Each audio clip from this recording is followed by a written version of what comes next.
Olá! O assunto deste vídeo é BNCC.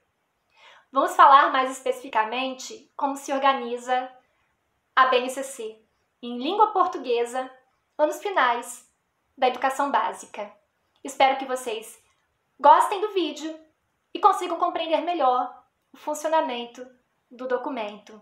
Bem-vindos e fiquem atentos. Pessoal, em vídeo anterior eu falei sobre a BNCC na educação básica, anos iniciais, e este vídeo é uma continuidade daquele. Por isso, muitas coisas que lá foram ditas agora se mantêm, né? E se manterão até o ensino médio. Uma vez que a BNCC em linguagens, ela procura fazer um documento que trabalhe com a ideia da continuidade, né? Em que o conteúdo seja visto de uma forma não estanque, mas que cada saber atrelado ao outro, ao final, né, transforme o falante, o escritor, em alguém mais capaz a partir do domínio de habilidades e competências da linguagem. Então, algumas coisas que lá estavam aqui se mantêm, como, por exemplo, a ideia da centralidade no texto.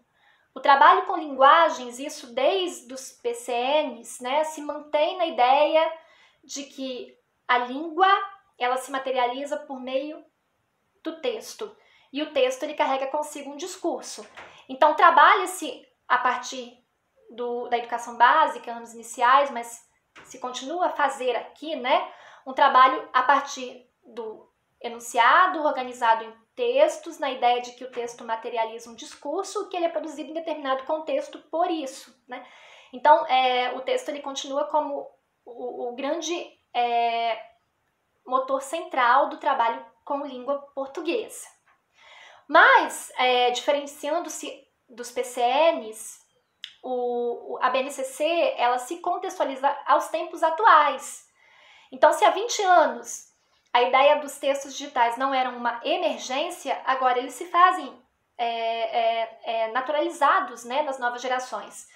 Por isso, entram em cena os textos produzidos a partir das mídias digitais, ou seja, os gêneros próprios dessas plataformas, que serão trabalhados junto aos diversos gêneros clássicos, né, que já vinham trabalhados até então. Então, continua o romance, continua a crônica, continua o resumo, continua a resenha, mas agora a gente tem também ali, enfim, a fanpage, o blog, o vlog, todos os tipos de textos, Twitter, enfim, próprios desses ambientes que as crianças estão tão acostumadas a navegar. Uma outra situação. Nos PCNs, percebeu-se que o trabalho com a gramática ficou um pouco assim, subjetivo, né? E analisou-se que isso não foi bom para o ensino de linguagens. Por isso, a BNCC, ela traz de uma maneira mais específica o trabalho com gramática, enumerando exatamente, descrevendo assim, né, série a série o que deve ser aprendido de acordo com a maturação psicológica dos alunos. Só que, ao mesmo tempo, ela contextualiza a gramática, né? Ela contextualiza a gramática, a sua funcionalidade ao texto. Então, aquela gramática trabalhada de maneira tradicional, solta, fora de enunciados, ela não tem espaço aqui. O que se faz é, na verdade, contextualizar a gramática às intencionalidades do discurso. Então, a gramática ela é contextualizada ao trabalho com também o texto. Uma outra coisa que ocorre aqui na BNCC em linguagens, né? O cuidado com a questão do discurso. O entendimento de que o texto ele tem uma intencionalidade, ele tem um falante, né? Ele tem um contexto ideológico permeando. Também tem que ser trabalhado. Uma vez que nós vivemos numa sociedade de pós-verdade e de fake news, que estão ali interferindo até no processo democrático e nas escolhas pessoais dos indivíduos, né? Que se faz urgente que o aluno entenda também que toda a produção do discurso é também uma produção ideológica. Então, tenta-se trabalhar o texto nas suas peculiaridades, naquilo que ele esconde, né? Naquilo que está implícito, que na verdade é o seu discurso. Como forma de transformar o leitor, como dizia Paulo Freire, né, em alguém menos ingênuo. Porque, segundo Paulo Freire, o professor tem de partir da ideia de que o aluno ainda possui consigo uma certa ingenuidade, apesar de muitos saberes, E o professor, ele tem de ser o responsável por conduzir ao aluno a, né, que se torne cada vez um leitor menos ingênuo, que no sentido mais geral seria um leitor mais crítico. Uma outra coisa que ocorre aqui na BNCC de língua portuguesa é o trabalho com 4 áreas da linguagem, né? Então eu tenho trabalho com oralidade, eu tenho trabalho com leitura e escuta, eu tenho trabalho com escrita e tenho também trabalho agora com semiótica e análise linguística. Semiótica e análise linguísticas não estavam nos PCNs, então é uma coisa inovadora, uma coisa que vem agora para a BNCC, né? E o que é trabalhar, na verdade, cada um desses campos, né? É preparar o aluno para as 4 faces que a linguagem se apresenta em sociedade, né? Preparar o aluno para o trabalho com a oralidade, tão esquecida devido a uma visão muito tradicional do trabalho em escolas, né, instituições escolares, e trabalhando oralidade por meio de gêneros, né, também relacionando gêneros a séries. A maturidade da criança de acordo com a série em que está e com a possibilidade dela dominar ou não esse gênero, né, a partir da sua maturação psicológica.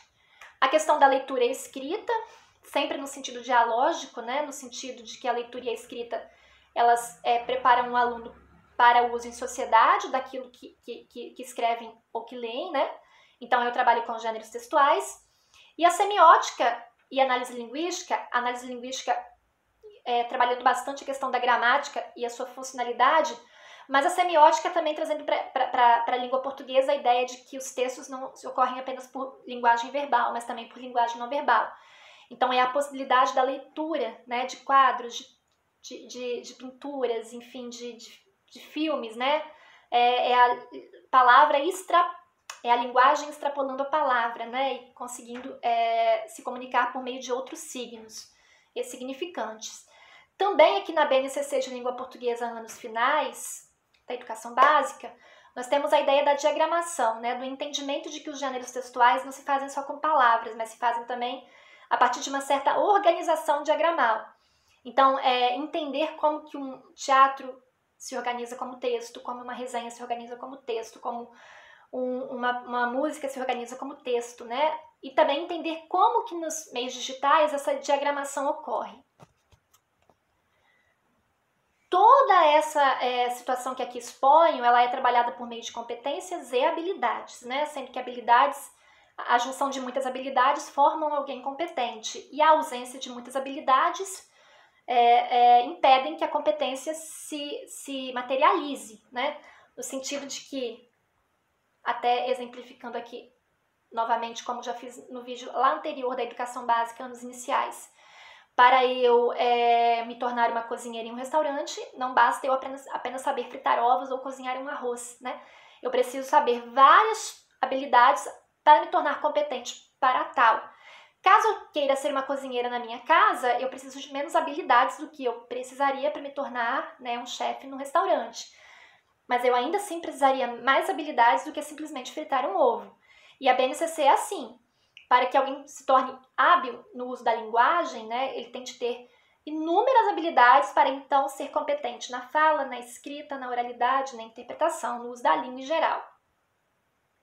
E para finalizar, todas essas habilidades, competências, áreas de linguagem, enfim, né, elas vêm atravessadas pelas competências gerais competências gerais da BNCC e também pelos campos de atuação, né, sendo eles campos da vida cotidiana, campos da vida pública e social, campos de estudos e pesquisas e campo artístico-literário, em que cada campo tem uma quantidade própria de gêneros a serem trabalhados, que se relacionam a cada campo e necessidade de vida, e também determinadas habilidades específicas, né, para formar competências para o uso nesses campos. Pessoal, a ideia geral da BNCC é que o aluno na escola ele seja trabalhado, né, e habilitado e competente para o uso da linguagem em sociedade. E tudo lá é circunscrito, é trabalhado desta forma, né? É uma grande novidade, tem coisas ali que o professor conhece, tem outras coisas que o professor não conhece, ele vai ter realmente que estudar bastante para conseguir se adaptar, mas é uma tentativa de dar, né, às crianças uma resposta para as necessidades que eles precisam em sociedade, né? E como nós, como professores, sempre nos questionamos por que eles não têm interesse em aprender, por que eles não têm interesse em saber isso, podemos também, talvez, ter essa resposta no seguinte sentido: será que o que ensinamos tem valor para eles, né? Eles podem realmente aplicar? A BNCC busca dar essa resposta, ela busca entregar para os alunos aquilo que eles realmente precisam para a vida em sociedade. Pessoal, obrigada pela atenção. Até o próximo vídeo.